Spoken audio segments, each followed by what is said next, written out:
بسم اللہ الرحمن الرحیم۔ السلام علیکم۔ آج ہم کریں گے اعادہ کس کا؟ جزم کا اور حروف قلقلہ کا۔ ہمارا مقصد کیا ہے؟ ہم نے کیا کرنا ہے؟ جزم، قلقلہ اور حمزہ ساکن کی شناخت کرتے ہوئے درست ادائی کرنی ہے ہم نے، ٹھیک ہے؟ درست ادائیگی یا درست ادائی۔ یہاں پر ہم نے جزم کے بارے میں بھی پڑھ لیا ہوا ہے، حروف قلقلہ کے بارے میں بھی پڑھ لیا ہے، لیکن حمزہ ساکن اسپیشلی کیوں؟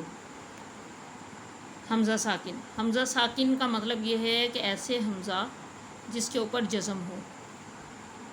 پہلے اسباق میں ہم یہ پڑھ چکے ہیں کہ الف کے اوپر اگر حرکات میں سے یا اعراب میں سے کچھ آ جائے جس میں جو ہے جزم بھی ہے زبر زیر پیش، اعراب میں دو زبر دو زیر دو پیش، ان میں سے کچھ بھی آ جائے تو الف جو ہے وہ حمزہ کی آواز دے گا، اسے حمزہ کہیں گے، الف نہیں کہیں گے۔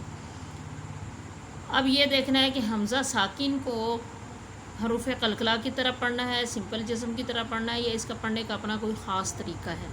تو یہ یاد رکھیے گا کہ حمزہ ساکن ایسا حمزہ جس کے اوپر جزم ہو، زبر زیر پیش والا بھی حمزہ ہوگا، لیکن ہم نے یہاں پر حمزہ ساکن کی بات کرنی ہے اور وہی کر رہے ہیں کہ حمزہ جس کے اوپر جزم ہو اس کو ہم نے کیسے پڑھنا ہے وہ بھی ہم نے اس میں دیکھنا ہے۔ جیسے ہی حمزہ ساکن کا کوئی لفظ آتا ہے تو مزید تفصیل آپ کو میں اس میں بتاؤں گی۔ ابھی ہم اپنا جو ہے وہ دیکھتے ہیں کہ جزم کیسے پڑھنی ہے، حروف قلقلہ کے اوپر جزم آتی ہے تو کیسے پڑھنا ہے، اور حمزہ ساکن کو کیسے پڑھنا ہے کہ حمزہ ساکن کو پہچان کے اس کے تلفظ کو درست طور پر پڑھنے کی مشق کرنی ہے۔ یہ اسی سبق کے دوران ہی آپ کو حمزہ ساکن کے بارے میں بھی پڑھنے کا طریقہ بتایا جائے گا۔ بسم اللہ الرحمن الرحیم۔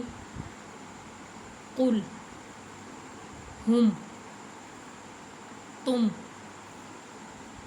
کم، فمن۔ یہ یاد رکھیے گا کہ کوئی بھی حرف جو ساکن ہو، جس کے اوپر جزم ہو، سکون ہو، اس کی آواز حرف پڑھتے ہوئے یا لفظ ادا کرتے ہوئے اس آخری حرف کی آواز بالکل کلیئر ہونی چاہیے۔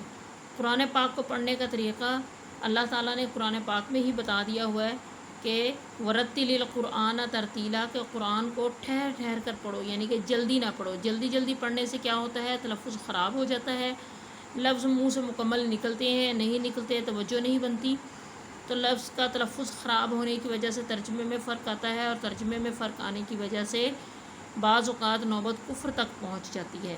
تو اس لیے یہ یاد رکھیے گا کہ آپ نے جب بھی جو ہے وہ کچھ پڑھنا ہے اور آخری حرف کسی بھی لفظ کا آخری حرف، چاہے وہ زبر زیر پیش کے ساتھ ہے، چاہے وہ جزم کے ساتھ ہے، آخری حرف خاص طور پر اس کی آواز بہت واضح ہونی چاہیے۔ اور جیسے میں ابھی پڑھ رہی ہوں فمن،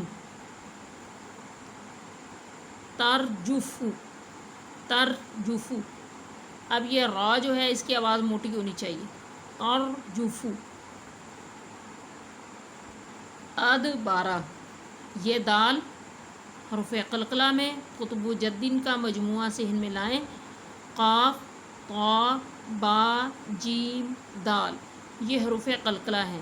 حروف قلقلہ سے مراد یہ ہے کہ ایسے حروف، ایسے 5 حروف جن کے اوپر جزم آ جائے تو اس کو تھوڑا سا وائبریشن والے سٹائل میں پڑھنا ہے، کچھ تھوڑا سا ہلا کے پڑھنے والے سٹائل میں پڑھنا ہے۔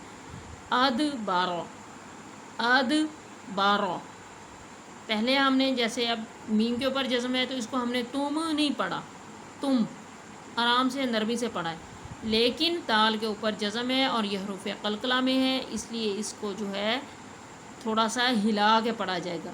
ادبارہ۔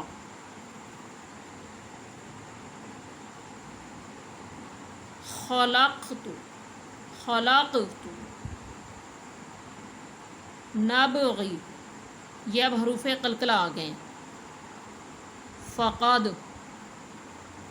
لقد، عبد، قبلی،